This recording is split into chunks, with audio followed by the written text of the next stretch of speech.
On the evening of October 21, 1978, a young pilot named Frederick Valentich took off from Moorabbin Airport near Melbourne, Australia.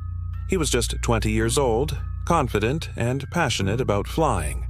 His destination, King Island, a short flight across the Bass Strait. But somewhere over that dark, empty stretch of ocean, Frederick and his plane disappeared. No wreckage was ever found. No body was ever recovered.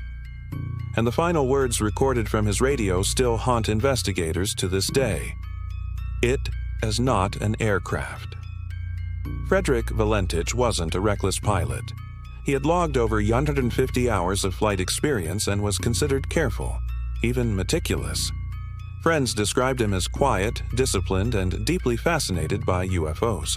He often spoke about extraterrestrial life and even told his father that he believed something is out there. On that October evening, the weather was calm. Visibility was clear. He filed his flight plan at 6:19 p.m. and took off in a Cessna 182L, a small, single-engine aircraft. It should have been an uneventful 90-minute flight, but at 7:06 p.m., everything changed. At 7:06 p.m., Valentich contacted Melbourne Air Traffic Control. His voice was steady but confused. He reported seeing a large, unknown aircraft moving above him, playing with him, as he described. "Melbourne, this is Delta Sierra Juliet. Is there any known traffic below 5,000? The controller replied, "No known traffic." Valentich hesitated. Then his tone changed. Slightly nervous, almost disbelieving. It's approaching right now from the east. It seems to be playing some sort of game." The controller asked him to describe it. "It's long, metallic, and it has a green light."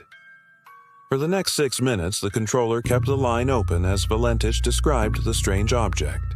He said it was circling him, flying above and below, moving far faster than any aircraft he'd ever seen. Then, at 7:12 p.m., his voice became urgent. "Melbourne, that strange aircraft is hovering on top of me again. It's hovering, and it's not an aircraft." Then, metallic scraping sounds filled the radio channel, a 17-second burst of distortion, and silence. Within hours, a massive search began. Aircraft, Coast Guard, and ships scoured the Bass Strait, but they found nothing. No sign of wreckage, no oil slick, no emergency beacon. For days, rescuers combed the waters and shorelines, but it was as if the plane had vanished into thin air. Even more chilling, radar data from that night showed no other aircraft near Valentich's position. He had been completely alone in the sky, or so they thought. Investigators tried to explain it.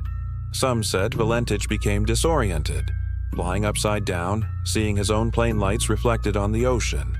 But experts quickly ruled that out. The Cessna's fuel system would have stalled in that position.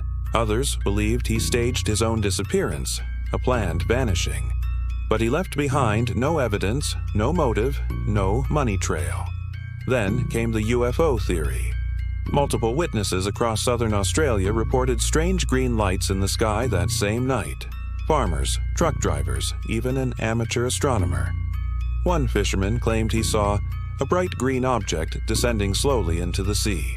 It happened exactly when Valentich's radio went silent. The full radio recording between Valentich and the tower has never been publicly released, only transcripts.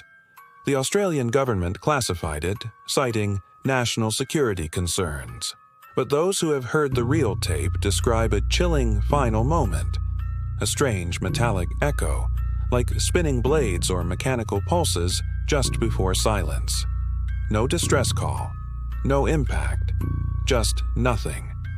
His family still believes he was taken, not lost. Even his father once said, "If Fred encountered something not of this world, I hope they treated him kindly."